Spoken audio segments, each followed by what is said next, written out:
Welcome to this edition of the UNA Week in Review presented by Lions HR. Fall sports have returned. 5 different UNA teams kicked off the 2016 season this weekend. Find out more right after this. What would you do with an extra 2 to 3 hours per day? Would it surprise you to know that the average small business owner spends more than 30% of his or her time on issues related to human resources?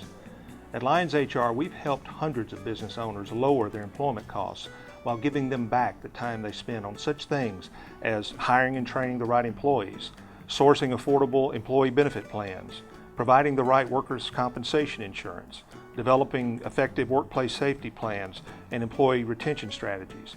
You can take back the 2 to 3 hours per day you're spending on all these things.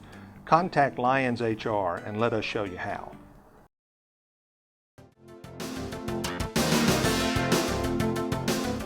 FCS member Jacksonville State scored on its first 2 possessions and went on to post a 31-12 victory over UNA Thursday in the season opener for both teams. A crowd of more than 22,000, including several thousand wearing purple and gold, watched the Lions fall behind 21-0 early in the second quarter. UNA, however, outscored the Gamecocks 12-10 the rest of the way, but could never catch up. The Lions were outgained in total yards 502 to 222. UNA quarterback Jacob Tucker carried the ball 23 times for 48 yards and was 14 of 24 passing for 170 yards. UNA will have a week off before opening Gulf South Conference play on October 17th at home against Valdosta State. Kickoff is set for 6 p.m. at Brawley Stadium.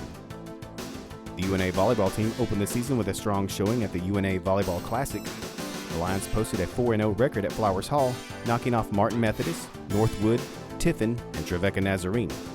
The Lions hit .310 on the week, getting sweeps in 3 of the 4 matches. Natasha Fomina had 64 kills and a .364 hitting percentage. She was named Gulf South Conference Player of the Week.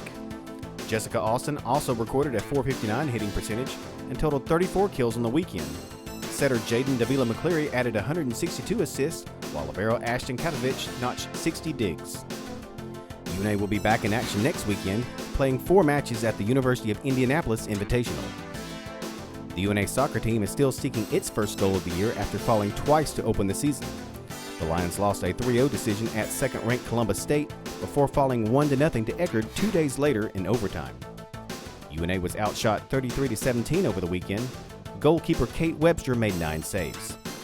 The schedule does not get any easier as North Alabama prepares to host a pair of Sunshine State Conference teams next weekend at the Lions Shootout. UNA will host Tampa Friday at 7:30 p.m. and Nova Southeastern Sunday at 12:30 p.m. The UNA men's and women's cross-country teams each turned in a second-place finish at the Jacksonville State Invitational. Participating in the white non-Division I division, each team was second out of 10 squads. On the men's side, sophomore Justin Watson led the way with a 16th-place finish and a time of 15:53.8 in the 5K race. Adam Benefield was next with a time of 15:59.1. Freshman Emilee Hudsmith was the top runner for the UNA women, finishing 3rd in the division with a time of 15:24.2 in the 4K event. Fellow freshman Emma Knight was right behind with a time of 15:24.5. Both UNA cross-country teams will be back in action on September 17th. The Lions will compete in the Rhodes College Invitational in Memphis. Thank you for joining us for this edition of the UNA Week in Review presented by Lions HR.